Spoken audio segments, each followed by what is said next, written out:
Folks, coming in at the number 10 spot, we have CT ESPN. AJ, you are coming in at number 10. This is about where we find you every year because we're different investors. To me, when AJ drafts his fantasy football team, he's roughly equivalent to the guy that's constantly trying to get you to either invest in crypto or some company that nobody's ever heard of. This is the type of guy that AJ is if he was to be in the marketplace. Very new era, very outside the box. Hey, that can work.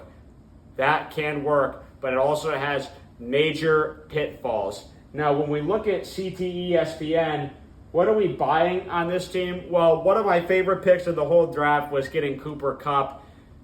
AJ may have reached for him a little bit, but the upside, the returns could be huge with Cooper Kupp.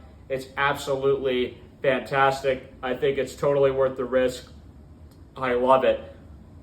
A lot of my market analysts and insiders are also telling me that as soon as Deebo Samuel added senior to the end of his name, he rocketed up your draft board by 2 rounds. Many people are saying it. This was another downside, though, of course, to your draft. What am I selling? Well, Deebo Samuel, a guy who looked like he could be the wide receiver 1 of the 49ers, is now decidedly not going to be the wide receiver 1 of the Niners. And the unfortunate thing about the Niners offense right now is that Deebo Samuel, much like Kittle, could slip down to either the 3rd or 4th most productive target in any given week, making him a very low floor player to go along with Kupp, who's also risky. Now, many of my analysts are scratching their heads. They're befuddled at Zamir White at RB2. Now, when we look at market risk, we have 2 different types of risk. We have systematic and unsystematic risk. Systematic risk being the nature of the marketplace. In other words, what is the Raiders offense going to be looking like? What are the shares of Raiders offensive football that we could be buying right now? Well, unfortunately, the share price for the Raiders offense is at an all-time low.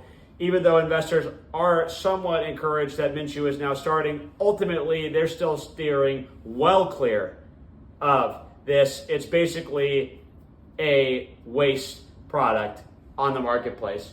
Now, when we look at unsystematic risk, that's player specific. The question is, do we know how good Zamir White really is? He's had Alex Madison vibes from last year. And who drafted Alex Madison again last year? Oh, right.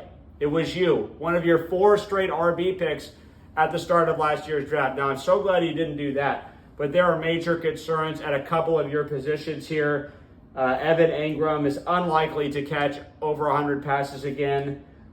I do like some other aspects of your team. I think if Chubb comes back, that is high risk, but it's also high reward. You didn't have to pay a lot to get him. I can see this team maybe coming down the stretch. I just fear that it might be too late by the time this team really gets going. As usual, I am at odds with your risk management strategy, AJ, and unfortunately, I had to rank you a little bit lower again this year. But again, you can either prove me wrong or you could finish near the bottom again. Lately, it's been more of the latter than the former. With that being said, folks, we're going to go inside our top 10. It's number 9, and it's coming at you up next.